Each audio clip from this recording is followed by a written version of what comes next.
Hello বন্ধুরা, ৯০ দশকের শেষের দিকে তারা সোনালি সময়ে পেরিয়ে অন্ধকার যুগে প্রবেশ করেছেন। গোটা চলচ্চিত্র অশ্লীলতায় ভরে। এই অশ্লীলতা থেকে এক সময়কার জনপ্রিয় তারকারাও রক্ষা পাননি। প্রায় ২,৫০০-এর বেশি চলচ্চিত্র কাজ করেন।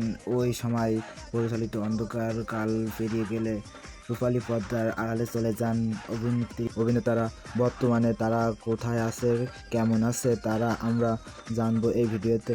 ভিডিওটি দেখতে লাইক এবং সাবস্ক্রাইব করে আমাদের পাশে নাম্বার ১, ঝুমকা। ১.৫ যুগ আগে দাপিয়ে বেড়ানো চলচ্চিত্রের রূপালী পর্দায় দেখলে দর্শকরা মনে করতো ট্রাইফন। বলছি ওই সময়কার আলোচিত সমালোচিত নায়িকা ঝুমকার কথা। আরও সেটি ছবিতে অভিনয় করেছেন তিনি। অনেক দৃশ্যে রঙা অভিনয় করেছেন তিনি। চলচ্চিত্র যখন অশ্লীলতায় দাপিয়ে তখন নায়িকা ঝুমকা তখন কেরিয়ারের সর্বাপেক্ষে উঠে গেছেন। তিনি এখন গৃহিণী। তার আগের মতো চকচকা নেই। ঝুমকা সর্বশেষ সিনেমা দাবাংতে অভিনয় করেন।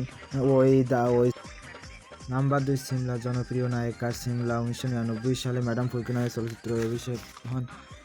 তারপরে তিনি একের পর এক সফলতার উচ্চতায় ওঠেন। তিনি শাহাদাত হোসেন লিটন পরিচালিত কষ্ট শাস্তি সিনেমায় প্রায় ৩ থেকে ৪ বছর অতিক্রম করে সিনেমাতে আসেন তিনি।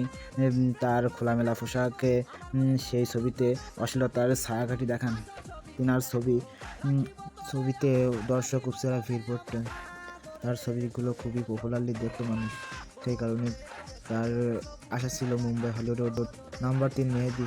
তিনি ছিলেন খুবই দুর্ধর্ষী এবং বড়লোক পরিবার। তিনি এমন কোনো নায়িকা নেই তার সঙ্গে কাজ করেননি।